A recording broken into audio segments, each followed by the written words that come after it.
All right, fresh off the heels of an amazing speech by President Donald J. Trump, 45, 46, and 46. Uh, good job. RFK Jr. is out on the streets, or technically out on the farms, and he is doing some amazing things there too. So we will go and look at some of the things that RFK Jr. is doing. I was looking for this yesterday because I really wanted to see when they were talking about 100 days of greatness. Obviously, you know that there have been some great things that have been happening at the HHS level too.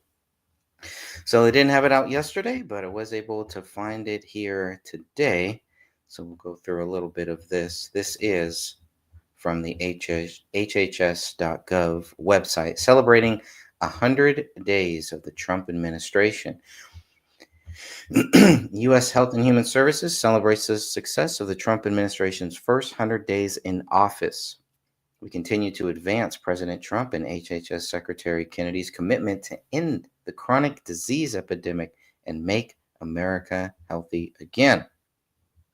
Let's look at some of these things that the government, hard to say that, the government is doing good things. Whoever thought I'd be on that side? Presidential Commission to Make America Healthy Again. On February 14th, President Trump signed Executive Order 14212, establishing the President's Make America Healthy Again Commission. Sorry, as soon as I start talking, you know what happens. On, on May 24th, the MAHA Commission will submit an initial Make Our Children Healthy Again assessment and strategy outlining the potential root causes of the childhood chronic disease epidemic. On August 12th, the MAHA Commission will submit a Make Our Children Healthy Again strategy to the president. So that's great. So look forward to that. May 24th, about a month away, to make a strategy to make our children healthy again. Kennedy has set the bar really high because he has made the promise that we will know what's causing the epidemic in children, the chronic disease epidemic, or autism, I believe specifically, that we will know that by September. That's a big promise to make, and this is all part of it. On May 24th, they're going to submit the initial Make Our Children Healthy Again assessment and strategy outlining the potential root causes of the childhood chronic disease epidemic. Then on August 12th, the MAHA Commission will submit a Make Our Children Healthy Again strategy to the president. So there we go. And then they got 1 month for some more answers. Phasing out petroleum-based dyes from our food. On April 22nd, FDA announced during a press event that it is working to establish a national standard and timeline for the food industry to phase out petroleum-based food dyes to natural alternatives. Remove authorization for 2 synthetic food coloring, citrus red number 2 and orange B, within the coming months. Eliminate the 6 remaining synthetic dyes from the food supply by the end of the next year by working with industry. FD&C green number 3, FD&C red number 40, FD&C yellow number 5, FD&C yellow number 6, FD&C blue number 1, and FD&C blue number 2. Request companies remove FD&C red number 3 sooner than the 2027-2028 deadline. Very good. Authorize 4 new natural color additives in the coming weeks. Fast track the review and approval of others. Partner with the National Institutions of Health, the NIH, to research how food additives impact children's health and development. The autism epidemic action. On April 16th, Secretary Kennedy held a press conference on the latest CDC data showing an alarming increase of autism. According to the data, autism prevalence in the U.S. has increased from 1 in 36 children to 1 in 31. Better diagnostics alone do not account for this sharp increase. Kennedy is taking action to treat autism as the public health emergency it is. He is leading the charge to uncover the environmental causes behind the epidemic and bring transparency, science, and urgency to a crisis that has been ignored for far too long. They are also overhauling FDA's generally recognized as safe designation. On March 10th, Secretary Kennedy directed the FDA to change the rules, allowing food companies to say that new ingredients are generally recognized as safe or GRAS. Secretary Kennedy explained how we're applying this designation to far too many ingredients. It was originally meant to allow companies to use common ingredients like salt and baking powder without safety testing them first.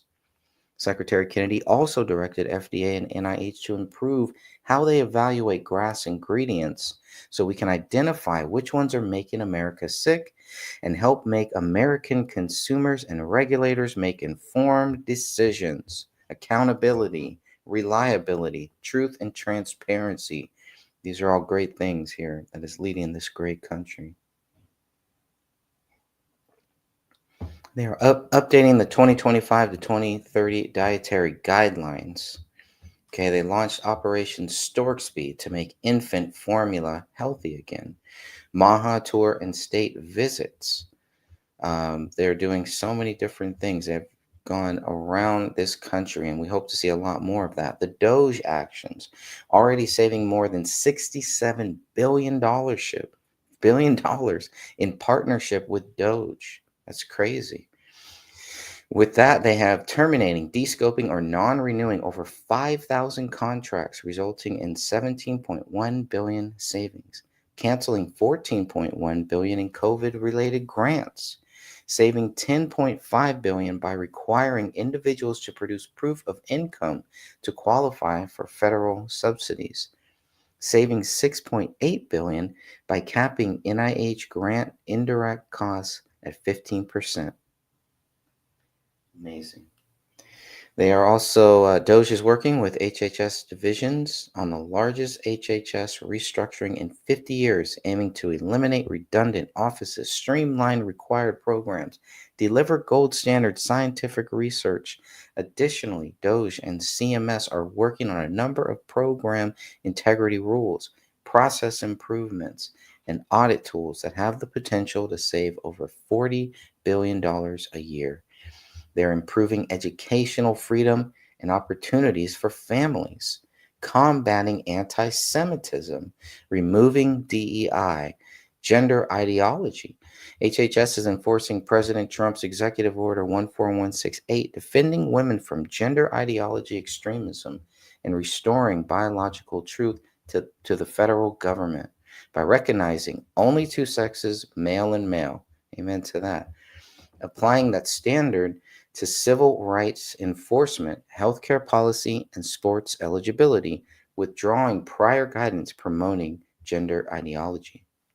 They are protecting women's sports, radical transparency, and you can see that with RFK Jr. He has been just very transparent, minimizing animal testings, and then more to come. So, just some of the things that they are doing or have done in this first 100 days of the Trump administration.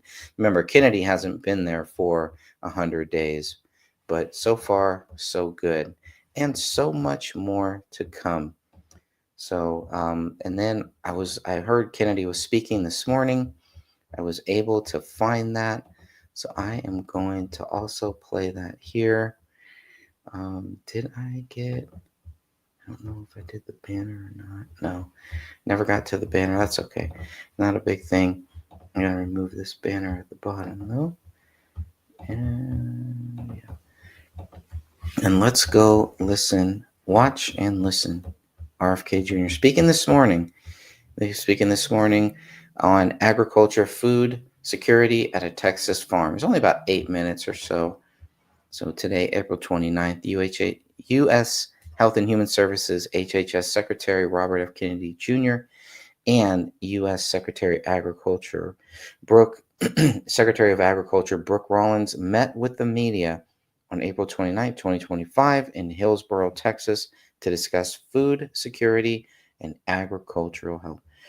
Robert F. Kennedy Jr. also took questions on biosolids, water, and measles. Before he spoke to the media, RFK Jr. toured Sawyer Farms in Hillsboro, Texas. So it's kind of short, but it's okay. We want to welcome you here to Sawyer Farms today, and we're sure proud to have Secretary Rollins and Secretary Kennedy visiting with us about production agriculture here in Texas. We appreciate everyone who's attended. Hope everybody has learned a little something about agriculture and not about the weather and not about the wind, which are involved in agriculture, by the way. And that's my way of saying that almost everything is involved in agriculture. But we're certainly proud of these two people standing up here with me today in their service to our citizens and their industries, especially once again to my industry of agriculture. Thank you, Secretary Rollins, for being here. Secretary Kennedy, thank y'all so much for being here. Yeah, thank you. We just want to say how grateful we are to be here in Hillsboro, Texas, with the incredible Sawyer family and John Sawyer and his wife and kids. And this is a fourth generation production agriculture farm and have done great work since the 1890s. So as Secretary Kennedy and I are working together with President Trump's vision and his Hey everyone, big heads up. Paleo Valley's running a sale on all their meat sticks right now. You can get 30 sticks for $36. Ads. basic task to us, which is not just to make agriculture great again, which we know there are many, many, many challenges today, fighting them every single day, working across the country and the world to open up markets, to bring down the cost of inputs, to make our farmers wealthy again, what President Trump would say, but also what Secretary Kennedy has brought to the table and to our entire movement in this country is making America healthy again. And I know we all know the numbers, but the chronic disease and the obesity epidemic, to be the wealthiest country in the world, but also to be the country of the least amount of healthy outcomes, especially amongst the developed countries, is no longer sustainable. It's not acceptable, and we can do better as a society. So I'm so proud to partner with this incredible man who's been a warrior on this for many, many years, and in the Trump administration. It is our 100th day today. In office. Tomorrow we will celebrate. Secretary Kennedy and I are both headed to Washington from here. We'll have a cabinet meeting tomorrow. But I personally am so honored and so proud to be a part of this legacy, to represent these incredible people, the Sawyers and others from this county, our state, and the rest of the country, but also with the intent and the understanding of farmers are the solution to make America healthy again, and working together to do that. So here is the amazing Bobby Kennedy. And again, very glad to be here. I'm very, very happy to be here. Very grateful to the Sawyer family, to John Sawyer, and the Trump family, who we also met. And I'm very grateful for my partnership and friendship with Secretary Rollins. We understand that we cannot have a healthy America if we don't have a healthy agricultural economy. Right. The farmers of this country are our partners. We have to make sure that their lives are sustainable, that they can have these farms and hand them to their families, and that we can continue to feed our country and the world high quality food to make America healthy again. That was beautifully said. All right, we're happy to take any questions. Yes, ma'am. Secretary Kennedy, could you talk about, are you aware of the situation in Johnson County and biosolids and the fact that over 50 cattle have died in Johnson County? A lot of rural ranchers are concerned about PFAS in the biosolids. Is your office doing more to address this issue of biosolids? We are. The PFAS and PFOAs are a high priority for me. I brought the first case against PFOAs. We won a $633 million judgment.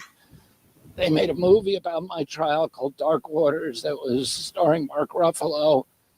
The Waterkeeper movement, which I started, had also been kind of a primary driver for addressing the issues of PFAS contamination. And we're very conscious that a lot of the biosolids that are produced, particularly on the East Coast, are being shipped out here, spread on the farms, and that they're having devastating impacts on not only crops, but also animals. And we are focusing on that, and we're looking for solutions. So there'll be maybe some regulations coming, and also in Johnson County, the county commissioners there declared it a disaster area, saying they need help cleaning up their ranches. Are there federal funds coming to them? We are working on that. it's an area that's primarily regulated by EPA. And I know it's a deep concern to Lee Zeldin. I was over meeting with him on this issue a couple of weeks ago, and it's something of deep concern to him too. He just, in the last hour, I think, had a major announcement on PFAS. I have not had the chance to dig into it yet. I just saw it like everybody else as I was checking on the news. But I know he is very hyper-focused. We're all working together. Of course, my mom is the state representative for Johnson County, Helen Kerwin. And this is her number one issue, is to do everything she can in the Texas state legislature. And the states, of course, are the laboratories of democracy. A lot of other states around the country have been leading the way. And I think she's hoping that Texas will step up and lean in on that. But I have seen firsthand that devastation in Johnson County. And I think that Secretary Kennedy's leadership alongside Administrator Zeldin is going to be a real game changer there. Yeah, the EPA says it is going to follow PFAS or monitor PFAS better. But one of the things that they didn't address is the water quality in the cities, taking PFAS out of the water. That was a mandate by President Biden administration. Will you continue that? Because the EPA rolled back those rules saying it might be expensive for cities to clean the PFAS out of their water. Well, we want to end the production of PFAS. And ultimately, I think that's what we have to do. There's a lot of pressure now on the industry to stop using it. And a lot of the industry has pledged to stop using it. And that's really, ultimately going to be the solution. And we are in Texas, and there has been a large measles outbreak. Can you talk more about what your office is doing to address vaccine hesitancy? Because the majority of the people that are getting measles and some children that have died have been unvaccinated. We are working with the governor. We've sent teams down, CDC teams down to Johnson County. We're doing better than any other country in controlling the measles outbreak. Although the cases continue to build day by day, the rate of growth of the measles outbreak has plateaued. In Canada, we have, as of this morning, we had 842 measles cases in the country, I think in 22 states. In Canada, they have roughly the same number. They have 1/8 of our population. In Europe, they have almost 10 times the number of measles cases that we have. Last year, Europe had 127,000 measles cases and 37 deaths. And, we've had 4 measles deaths in 20 years in this country. And one of the things that I've tried to get the press to focus on is that we have a chronic disease epidemic at the same time. We have 100,000 autism cases diagnosed every year. We have now 38% of our children are diabetic or pre-diabetic. When I was a kid, there was virtually no diabetes among children. And we should be giving headlines to that, because those are much more devastating epidemics. We're doing everything that we can, not only with those populations like the Mennonites in Gaines County, and I've been to Gaines County. I attended a funeral down there of one of the little girls who died not of measles, but she had measles. They have religious objections to vaccination, and we need to be able to treat them even though they're not vaccinated. There are many, many good ways to treat measles, and doctors need to know that and to know those methods. And we are developing now a worksheet for doctors to address the epidemic, to address people who have it, not just with vaccination, but actually with budesonide, with clarithromycin, with vitamin A, and many, many other treatments that have been shown very effective. This is the quickest way to clear out stuck Another food. ad. I have to poop, but it feels I hate these ads, but this is why I put those things like that on my own channel, because you won't have to worry about those stupid ads. So let me go to Kennedy's Secretary Kennedy, HHS Secretary Kennedy, doing some amazing things right here on his X channel. Just going to read a few of these things. From Secretary Brooke Rollins, thank you to Sawyer Family Farm in Hillsboro, Texas, for welcoming Secretary Kennedy and me to your amazing corn and wheat farm. Supporting hard-working farmers like the Sawyer family is vital to making America healthy again. What are they doing here? What are they doing at these farms? At this farms, it's pretty cool. They are definitely discussing the future and how we can thrive again. Farming, get the farming thriving again in this great nation. So it's good to see them talking about this. Wish more of these were recorded where we could all listen in. And you can see also here they're teasing us because they obviously did some type of presser. But where is it? Yesterday. USDA ARS is partnering with Texas A&M Institute for Advancing Health Through Agriculture because AG is key to tackling chronic disease like diabetes and heart issues. Excited for HHS to join in this critical work. Okay, where's the video? Show me some video. I want to see it. Hopefully that'll be out at some point. Because there is, I mean, this is the only video of them here, but not in front of the podium. Obviously, they're in front of the podium. Somebody's taking video. So, anyways, happy to see that video or not. They're doing some great things. I'm going to listen into this is an old one, I think. We have the highest healthcare Oh, it's costs low. and the poorest healthcare delivery of the other 37 developed nations that it's compared to. You intend to change that. We spend 2 to 3 times what any other country in the world spends on healthcare, and we Dr. have the worst Phil. outcomes. We're literally the sickest people in the world. It's so low, I can barely hear. We have the highest chronic disease burden of any country in the world. During COVID, we had the highest death rate from COVID of any country in the world. So we had 16% of the COVID deaths in the United States, and we only have 4.2% of the world's population. And so it's a mystery why people are getting awards and kudos and applause for managing COVID in this country, because we literally did worse than any country in the world. Now, if you ask CDC, why did we do so poorly? Well, I found one even better. Say, well, it's not our fault. I don't know. Because Americans are so sick. Don't know By if the YouTube way, will is their allow it fault. or not. I guess we'll but- find out. What's up, brother? How are you, man? Just doing a little live here CDC said the in the wee average American hours. died from Sorry, I COVID missed your with message one last night. disease. I was burnt out. And so Been trying to wake up very early, and I'm not liking it. Or diabetes, or At least I go to asthma, bed on and then time. Another thing, or some other combination of chronic disease, and that's You're free if you want to really jump COVID. in, stop by, say hi. They- I'll be here they- probably these live were for another people who half were hour or so, sick that they 40 were minutes. basically hanging from a cliff. And COVID came I think we've ever done a along show in and the snapped morning their fingers together. and dropped them off. But they were already living lives that were. I can barely hear this, so I'm going to cut to the full thing and just hope and pray that I'm actually able to play this here. Guess we'll see. All right. Play some of this. This is from Dr. Phil's Thank you very much. here. Thank you. Well, tonight I am sitting down with a man who refuses to be silenced. Now, listen, this man has walked through fire personally, politically, professionally. I am talking about Robert F. Kennedy Jr., Secretary of Health and Human Services. Now, listen, he has long been a voice of dissent and a fearless challenger of norms and a relentless advocate for what he believes is right.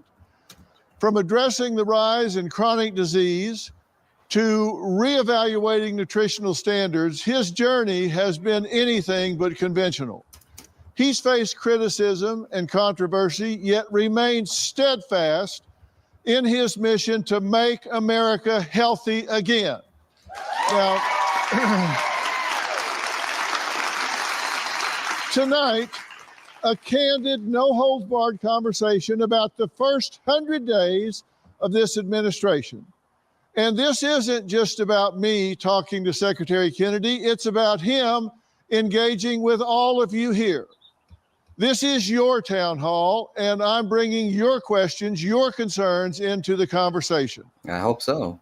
But without further ado, everyone, please welcome my good friend, Robert F. Kennedy Jr.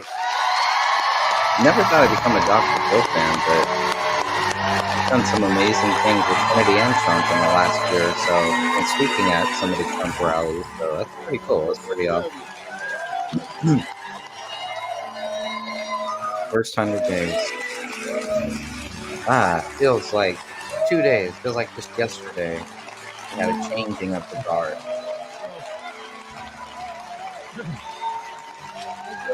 Sounds good now. Okay, good. Thanks. Yeah, from the Twitter channel, it's like so low I couldn't even hear it. If your neck looks like this, you need to of watch course. this video. Everybody sit on at your YouTube except for us. desk or Everybody has use your apps. phone, your head protrudes forward. We're not monetized. We're demonetized before we even got a What chance. am I, chopped liver? You don't act that way when I come out all the time. You got some fans in the house, I think. Thank you. And online too.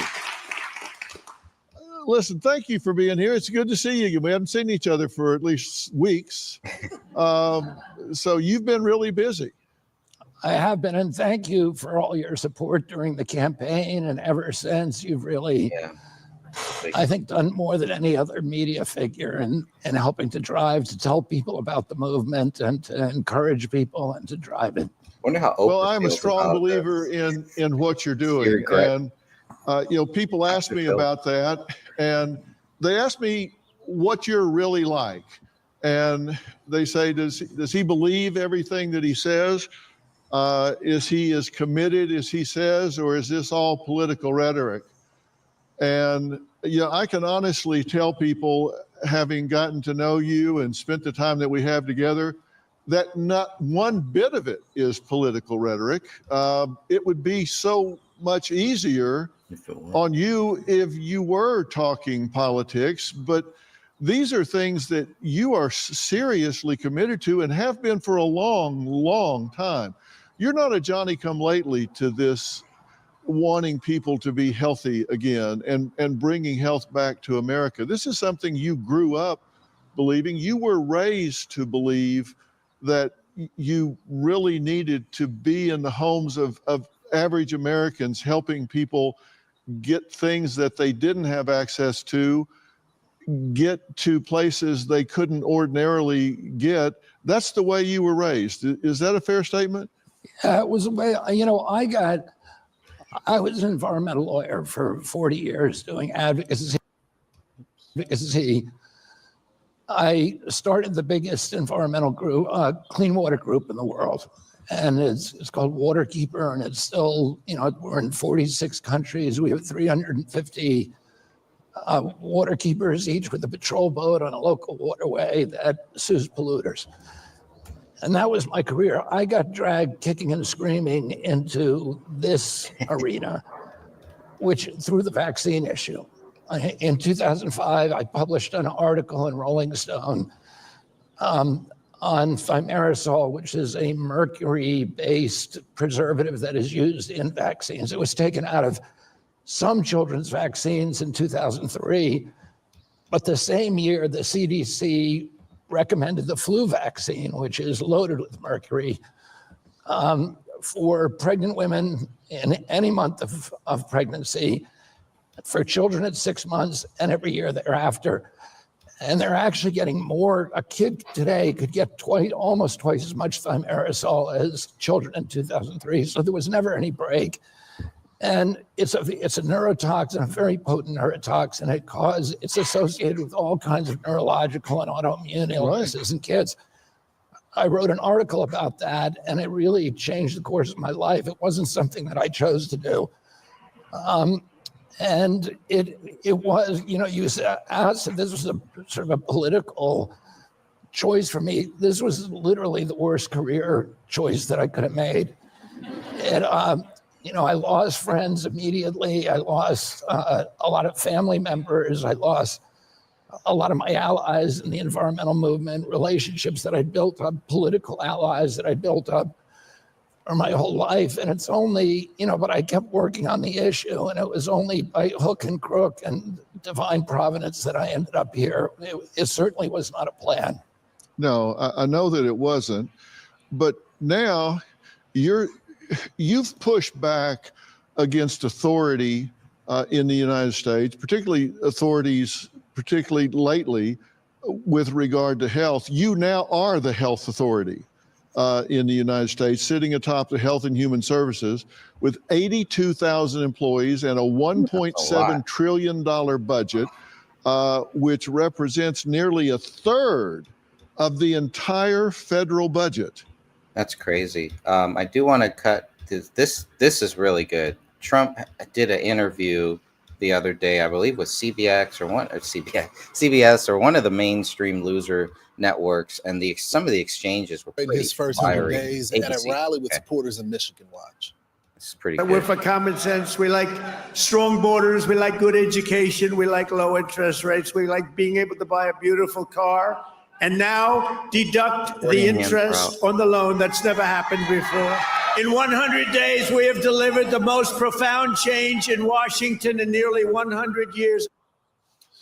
So if you're taking a list right now, so far the president has signed at least 142 executive orders, confirmed 21 cabinet members, saved $160 billion with Doge, and decreased border encounters by 94%. Pretty good to me. Mark Thiessen is a Fox News contributor, former speechwriter for George W. Bush. Mark, thanks so much for joining the program this morning. Good to be with you.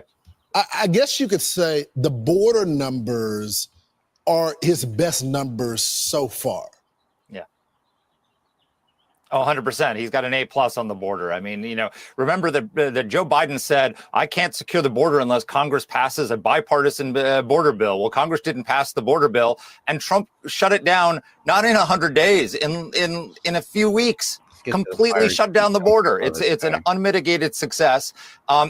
0.2% in January to 3.8% in March. Prescription drug prices have gone down 2%. Gas prices are the reason the numbers are down. It gives them all a shot. Even found this exchange interesting. It was a conversation on ABC about Pete Hegseth. This is the question they posed to the president. Let's watch. You have 100% confidence in I don't Pete have Hegseth. 100% confidence in anything. Okay, anything. Do I have 100%? It's a stupid question. Look, it's a pretty important position. No. You don't have 100%. Only a liar would say I have 100% confidence. I don't have 100% confidence that we're going to finish this interview. I mean, it is so true. What was it going to say? 90 or 30%? But if you look at the coverage, though, Mark, when it comes to RFK Jr., 89% negative coverage. Elon Musk, 96%. Wow. Pete Hegseth, 100% negative coverage. That's crazy. Yeah, look, the media is in part of the opposition. They're part of the resistance. But I think the thing is, Americans factor this into their viewing of the coverage right now. There's an Edelman Trust Barometer poll for 2025 that just came out. 7 in 10 Americans say that the media is pushing an ideology rather than trying to inform the public. They get it. So it's not that the media is not going to impact people's views of Donald Trump. What's going to impact people's views on Donald Trump is if the tariffs produce trade deals, if he passes the big beautiful bill, if he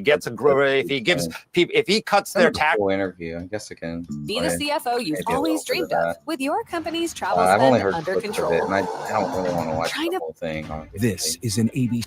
The U.S. in terms of Most economists will tell you that tariffs will raise prices. So don't your tariffs cut against that promise you made to bring prices down? No, because I had massive tariffs on China, if you remember, in my first term, and we had essentially no inflation, like around 1% inflation, which is like a perfect number. And then when Biden took over, it went through the roof. It went to probably the worst inflation we've ever had. I mean, we had an inflation nightmare. Now, if you look at what's happening now, we're only there for 100 days, as you say. And in 100 days, we took over. We had bad inflation for 4 years, for 2 years especially 2 years of his administration. I would say record-setting like we've never seen. They say 48 years, the worst in 48 years. You I say lived it was through much that, I worse lived than through that. Right. So now if you look at what's happened, energy is down. Gasoline hit $1.98 in a few states during the last couple of days. It was $3.50 and $4 and $4.50. But gasoline is way down. When I took over, you remember the big thing with eggs. They hit me the first week, eggs, like it was my fault. I said, I didn't cause this problem. This problem was caused by Biden. What's the problem with eggs? And they said, they've doubled. And well, eggs are down 87% since I got involved. A lot of that is and bird by the way, flu, and there right? were plenty of eggs for Easter, which we just went through. There were plenty of eggs for Easter. They were saying you won't have enough eggs for Easter. My secretary did a fantastic job on eggs. Ahead? I don't think so. I Hang think tough. great times are ahead. Look, since I came in, gasoline is down, groceries are down, egg prices are down, many things are down, just about everything. You know, you don't have the drop in fuel and energy and oil like we did. I took it from maybe $3.20, maybe more than that, down into a much lower number. When you have that kind of a drop, you're not going to have inflation. Not now, but it's the tariffs, right? We still have 145% tariffs on China. Why is it Your Treasury Secretary said we basically have an embargo on China. Look, you're trying to say something's going to happen, Terry. No, okay, well, Nothing's going to happen. You know business. Terry, I want to ask you. I do know business. Yes, and so 145% tariffs on China. Yeah. And that is That's good. basically That's an good. embargo. They deserve it. It'll raise prices on They everything deserve from it. electronics to clothing to building houses. You don't know that. You don't know whether or not China's going to That's eat mathematics. it. China probably will eat those tariffs, but at 145, they basically can't do much business with the United States. And they were making from us $1 trillion a year. They were ripping us off like nobody's ever ripped us off. And by the way, we have other countries that were just as bad. If you look at the European Union, it was terrible what they've done to us. Every country, almost every country in the world was ripping us off. They're not doing that I anymore. want you to think about the boom that this country has had in small businesses, mom and pop Etsy stores, small businesses that Really? became They big haven't businesses. had a boom because of inflation. Well, the boom what they've done was inflationary boom. The people were wiped out with inflation. I Yes. mean, you read the news, you Yes. do the business now stuff, they I face assume. now a lot of them built those businesses on the trading model. Yeah, and they're gonna before make you. more money They now. sourced their products overseas, and now they're looking at an extinction I've been event. here. It's disaster for them. I've been here for 3 months. I've taken a trade deficit down to a number that's very, very starting to get really good. I just got here. We had a country that it was not sustainable. What Biden did to this country between the open borders where criminals poured into our country, between every country in the world ripping us off on trade, it was not sustainable. So your message to those small businesses who are saying, we can't live a month, 2 months with these tariffs. Apple got a big deal. Is there something for them? No, not only Apple. We've got $7 to $8 trillion being invested in our country in 2 months. Biden didn't have that over a year. I mean, if you look at Biden, nobody was really investing in this country. Everybody was ripping off our country. Apple's putting up $500 billion, but that's only one of many companies. Companies are flooding into our country right now. So your answer to the concern about the tariffs is everything's going to be hunky-dory. Everything's going to be just fine. It wouldn't have been if I didn't do this. I had a choice. I could leave it, have a nice, easy time, but I think ultimately you would have had an implosion. Our country had inflation that was worse than they've ever had it before. You don't mention that. Why don't you mention that? We had the worst inflation probably in the history of our country. People say 48 years, probably in the history of our country, we had the worst inflation. And people were dying over the inflation. You know that. Now the grocery prices are coming down. The energy prices are coming down. Gasoline's coming down. It's all heading in the right direction. Okay, let's move on to immigration. Coming up. It is an undeniable fact that illegal 1 million, because I think the number's 20 million people to flow into our give 21 million trials. Let's say each trial takes 2 weeks. Is that what you want us to do? The law Give is the 21 law, million? sir. The law is the law. No, and you are the law sworn doesn't to say anything uphold it. about trials. No, not trials, hearings. I said These hearings. people came in, they're not citizens. They came in illegally. They came into our country illegally. And We there's have to get them out. There's a legal process for that. I can't, sure, and we follow the legal process. I can't have a trial, a major trial for every person that came in illegally. We have thousands of murderers that came in. They're going to murder people. They already have murdered people in our country. Right, so we have to get them out, they're and we have to bad get them guys, out fast. really bad guys. But in our country, even bad guys get due process, right? If people come into our country illegally, there's a different standard. These are illegal. They came in illegally. But they get due process. Well, they get a process where we have to get them out. Yeah.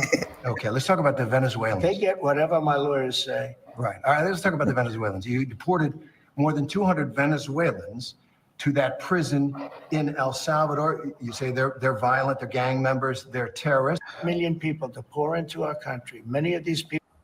Oh, that's a subject. So you're saying that you don't like some of the rulings, some of the court orders. I think the rulings will be overturned, yeah. Let me ask you about one man and one court order.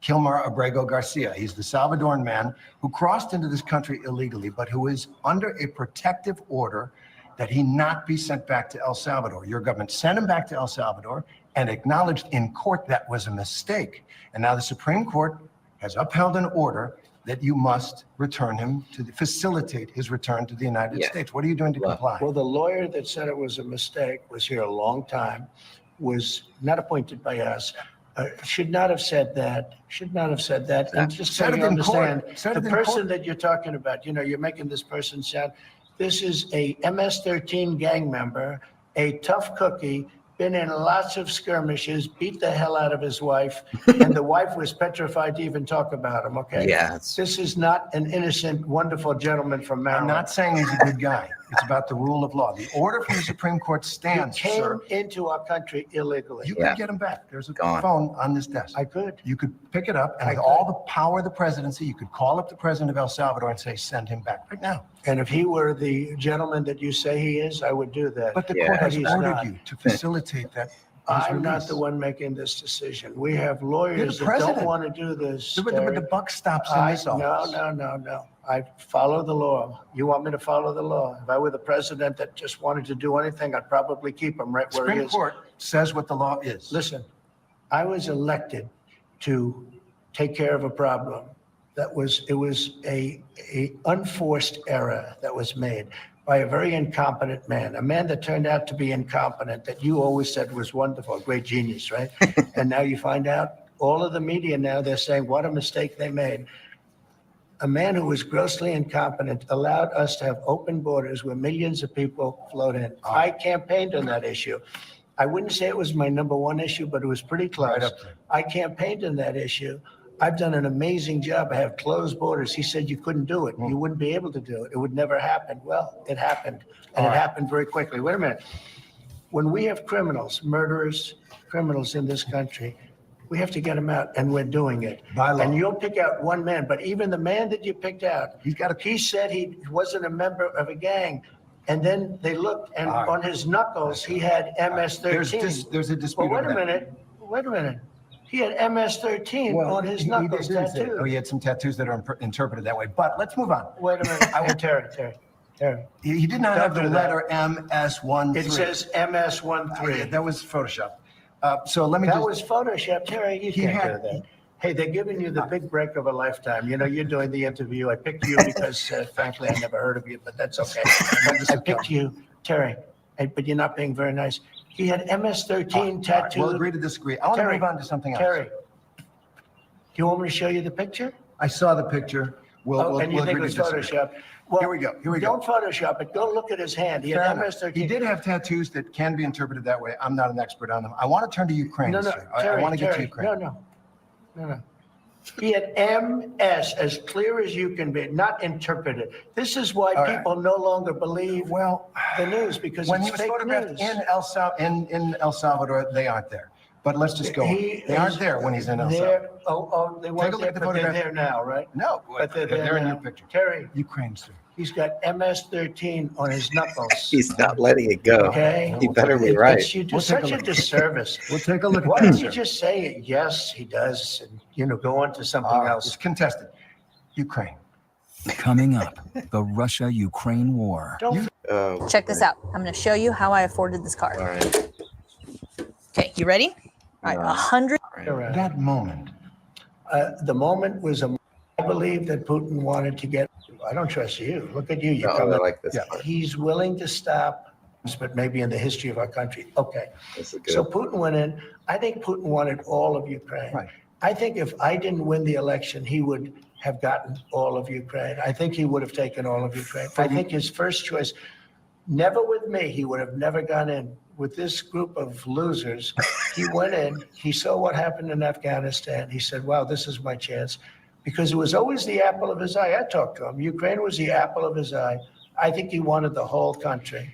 You've said for And months because that- of me, I do believe that he's willing to stop the fighting. Don't You forget, think he wants this peace? is You think Vladimir Putin wants peace? I think he does, yes. I think Still. he does. I think Even because with the of raining me, missiles I on- think he really, his dream was to take over the whole country. I think because of me, he's not going to do that.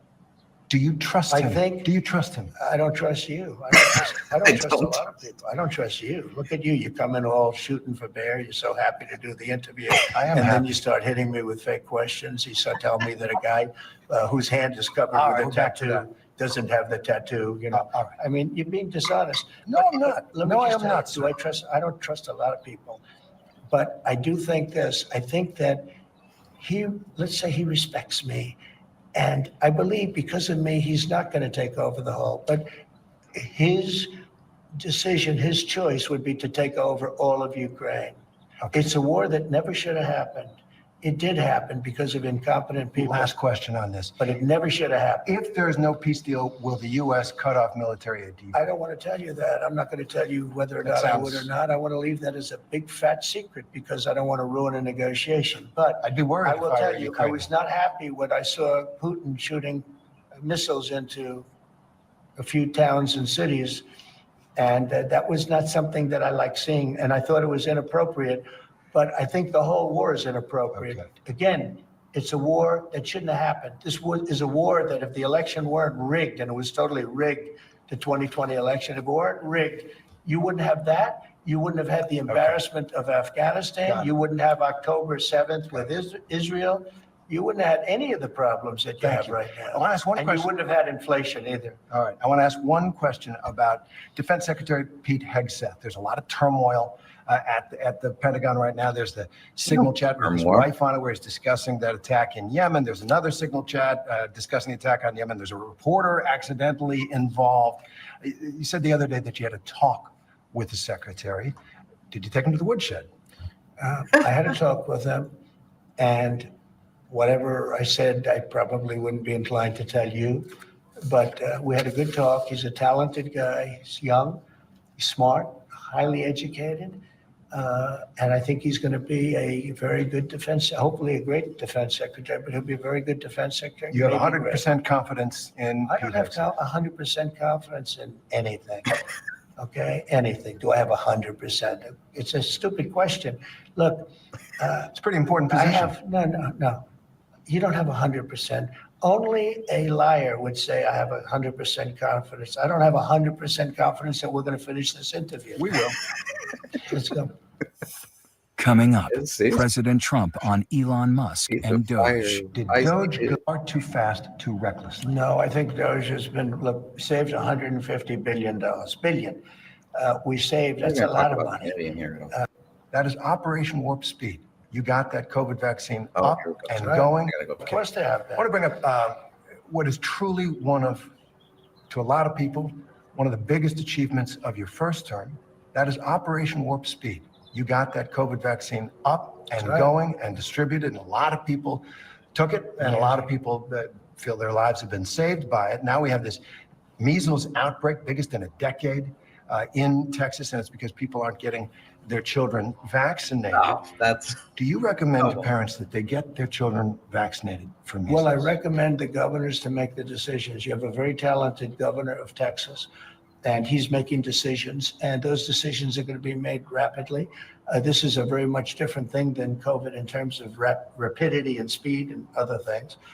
Measles have been with us a long time, and I'm not saying good, bad, or indifferent. I'm just saying that The governors are making the decision. It's a federalist decision.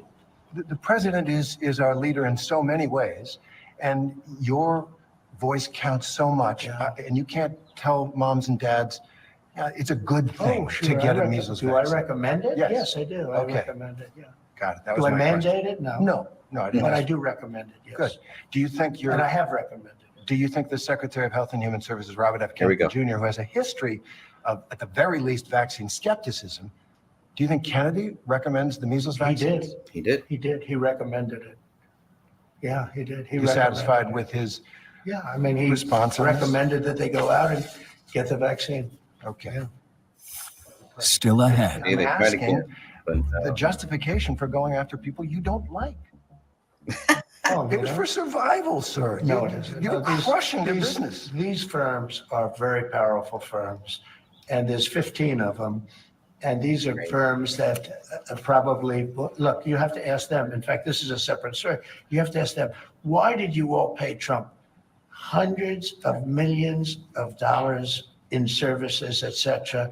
Why did you do that? I don't know. You don't think that we have a clause in the thing that while we admit no wrongdoing, but you know, it's like one of those things. And now I'm friendly with those firms, but it's, you know, these are the most powerful firms in the world. And they just signed whatever I put in front of them. I've never seen anything like it. I'm actually surprised myself in a certain way, but they obviously felt they probably did something wrong. I guess that's why they signed. I guess the question out of that is the concern that people have. Are you using your powers as president to get personal revenge? No, I'll tell you what. You're really not asking, and you should be asking. There has never been a president in this country, in the history, that was persecuted like I was persecuted by really crooked people, dishonest, horrible people, and it's been proven. So when you say I'm treating people rough, I'm not treating people rough. I was treated worse than any president in the history of our country. It's true. And, you know, people figured, well, maybe that's it. Finally, we got, you know, he's leaving town. There goes the helicopter. And then I came back. And I came back because I have tremendous support. You know, when you win an election like I won it, and you will admit I won all 7 swing states. I won the popular vote. I won 2,750 districts compared to 500 districts. That's why the map is all red. And those people feel that I was treated unfairly. But does that give you the right to go after your political opponents with the powers of this office? I'm going after, all I'm doing, hey, Biden did something to me, and I did something to Biden. And you know why I did it? Because he's grossly incompetent. That's not a man that should be allowed to, you know, be looking at things that are very confidential. But what about, because here's a man that used an auto pen to sign very important documents. Now, who really is, do you think he knew that they were using an auto pen? I mean, he used an auto pen to sign very, very important documents. And so those are really the questions you should be asking. What do you think of the auto pen? Who wielded the auto pen? Because whoever that person was, think of it, whoever the person that wielded the auto pen, he was really the president of the United States. Because I don't think that Biden knew anything about it. Fair enough. But you are the president now, and I'm asking the justification for going after people you don't like. No. People that I think are dishonest. It's not that I don't even know most of them. They're people that I think people made you angry. It's not anger. Breaking the law. These are people that I think are very dishonest. I don't think they're worthy of being able to go into top secret information. I think that's fine. And Biden did that with many of our people. But when you look at it, these are people that I don't think are worthy. That's my decision. It's not a question of anger. Okay. I understand you just had a phone call with the new Canadian premier. And okay, so I think they just had this election. Yeah.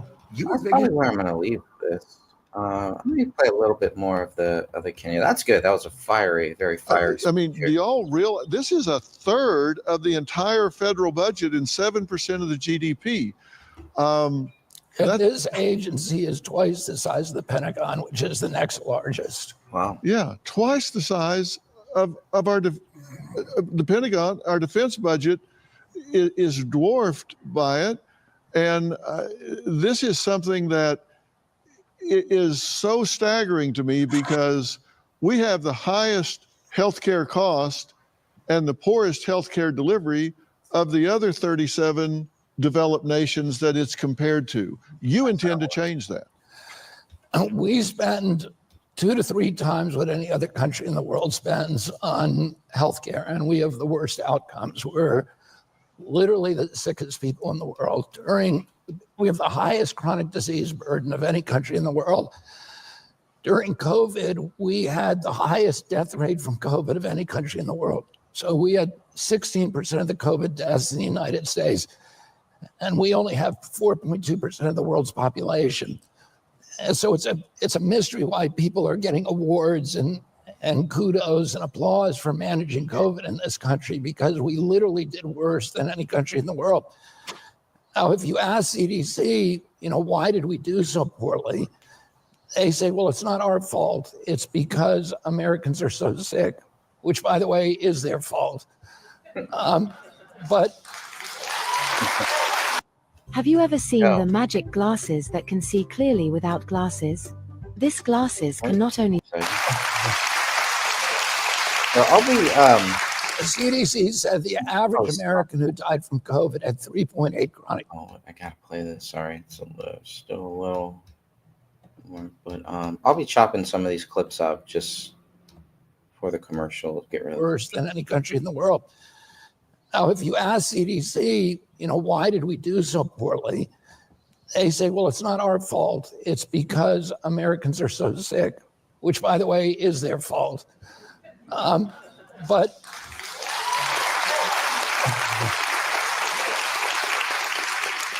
the CDC said the average American who died from COVID had 3.8 chronic diseases. And so they had obesity or diabetes or asthma, and then one other thing, or some other combination of chronic disease. And that's really what killed them. These were people who were so sick that they were basically hanging from a cliff.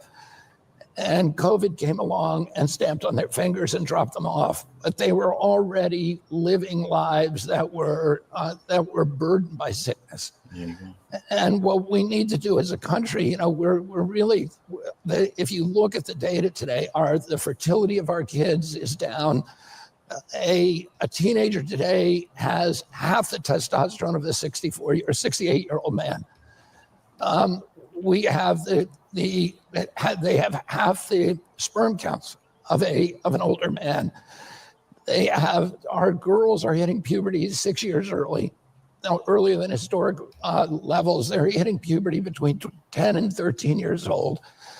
And these are all, and the infertility is now going up in women and men. We have 74% of our kids cannot qualify for military service, so this is a national security issue. And we're spending, I met with the health minister of Indonesia this week, and he said in his country they spend $3,300 a year per patient, and they have a lifespan, an average lifespan of 84 years old. We spend $12,000 a year per patient per capita, and we have a lifespan of 79. We used to have the same lifespan as they did in Europe, but the Europeans have now moved 6 years ahead of us, and we've stayed stagnant. So we're spending 4 times as much, and our life expectancy is going down. Something's wrong. I mean, something's definitely wrong. Well, I am going to go ahead and stop this one right there. Great stuff today. If I can find, or if they recorded some of the other speech that Kennedy gave today, or I don't even know if he did. I know he was there yesterday. Sorry. I'll try to pull that up. But definitely I'm going to go watch the Dr. Phil interview, pull some clips from that. I'm sure I'm going to find a lot of good, amazing clips. So that will be good. And still progressing any day here now, probably maybe today, maybe tomorrow. Very soon I will be releasing the Kennedy and Trump book. And that will then take us into the next book and the next one and the next one. These 3 more ready, almost ready to go. So God bless you all. Remember, Jesus Christ loves you, and so do I. Until next time.